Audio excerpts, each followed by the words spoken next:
Bir şehir efsanesine göre bir kurbağayı kaynar su dolu bir tencereye koyarsanız anında dışarı fırlar.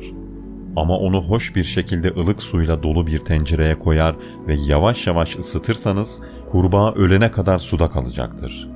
İddiaya göre kurbağa çok geç olana kadar sıcaklıktaki kademeli artışı algılayamıyor. Bu alegori ekonomide, ticarette ve pazarlamada değişimin başarılı olması için kademeli olarak uygulanması gerektiğine işaret etmek için sıklıkla kullanılır. Aynı zamanda insan psikolojisinin bir yönünü de gösterir.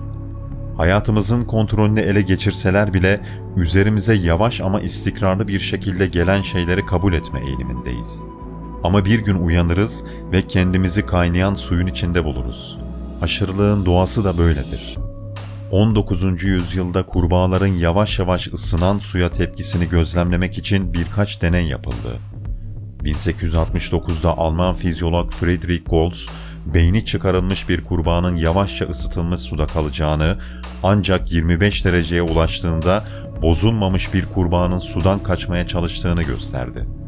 Heinzmann tarafından 1872'de yapılan bir deneyde normal bir kurbağanın suyun yeterince yavaş ısıtılması durumunda kaçmaya çalışmayacağını gösterdiği söyleniyordu. Her ne kadar bu söylenti 1875'te Fletcher tarafından onaylansa da deneysel olarak aksi durumlar gözlemlenmektedir. 1888'de William Thomson, bu deneylerin sonuçları arasındaki açık çelişkinin deneylerde kullanılan farklı ısıtma oranlarının bir sonucu olduğunu söyledi. Daha sonra 1897 yılında Edward Wheeler Scripture bu konuyu ele almak istedi.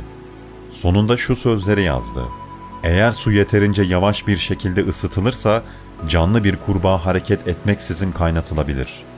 Deneyde sıcaklık saniyede 0,002 derece artırılmış ve kurbağa 2,5 saatin sonunda hareket etmeksizin ölmüş olarak bulunmuştur. Hikaye birçok kez yeniden anlatıldı ve çok çeşitli bakış açılarını göstermek için kullanıldı. Bunlar arasında 1960'da Soğuk Savaş sırasında Sovyetler Birliği'ne duyulan sempati hakkında, 1980'de hayatta kalanların beklediği medeniyetin yaklaşan çöküşü hakkında, 1990'larda iklim değişikliğine tepki olarak eylemsizlik ve kötü niyetli ilişkilerde kalma hakkında. Ayrıca özgürlükçüler tarafından medeni hakların yavaş yavaş aşınması konusunda uyarmak için kullanılmıştır. Hukuk profesörü ve hukuk yorumcusu Eugene Volokh, 2003 yılında gerçek kurbağaların davranışları ne olursa olsun kaynayan kurbağa hikayesinin başı kuma gömmüş bir deve kuşu metaforuyla karşılaştırılarak bir metafor olarak faydalı olduğunu yorumladı. Ekonomi Nobel ödüllü ve New York Times köşe yazarı Paul Krugman, gerçek kurbağaların farklı davrandığına işaret ederken Temmuz 2009 tarihli bir sütunda hikayeyi bir metafor olarak kullandı. Gazeteci James Fallows, 2006'dan beri insanların hikayeyi yeniden anlatmayı bırakmalarını savunuyor ve bunu aptal bir düzmece ve mit olarak nitelendiriyor.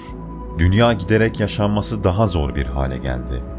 Bir yandan iklim değişikliği, öte yandan salgın hastalıklar, kaybolan türler, ani ve yıkıcı hava koşulları. Yeni bir araştırma, 21. yüzyıl insanının iklim değişikliği karşısında geliştirdiği benzeri görülmemiş bir uyum kabiliyetini ortaya koyuyor. Bunun nedeniyle de olan biten her şeye normalleştirme eğilimi gösteriyoruz. Sonucunda da tehlikeler karşısında gerekli tepkileri göstermiyoruz. Bu durum haşlanan kurbağa metaforuyla özetleniyor. Hepimizin insanlara ve durumlara uyum sağlaması gerekir. Ancak ne zaman uyum sağlamamız gerektiğinden ve ne zaman yüzleşmemiz gerektiğinden emin olmamız gerekir. Kaynar suda kurbağa sendromu, hayatımız boyunca giderek daha tehlikeli bir durumu isteyerek görmezden geldiğimiz ve kendimize bu konuda yakında bir şeyler yapacağımızı söylediğimiz daha ciddi durumlarda ortaya çıkabilir. Bu durumlara girmemizin asıl nedeni inkardır. İnatla aynı durumda kalmayı ve kötüleşen koşullara saplanıp kalmayı seçiyoruz. Ve kendimizi sefil bir çıkmazda bulana kadar bu konuda hiçbir şey yapmıyoruz.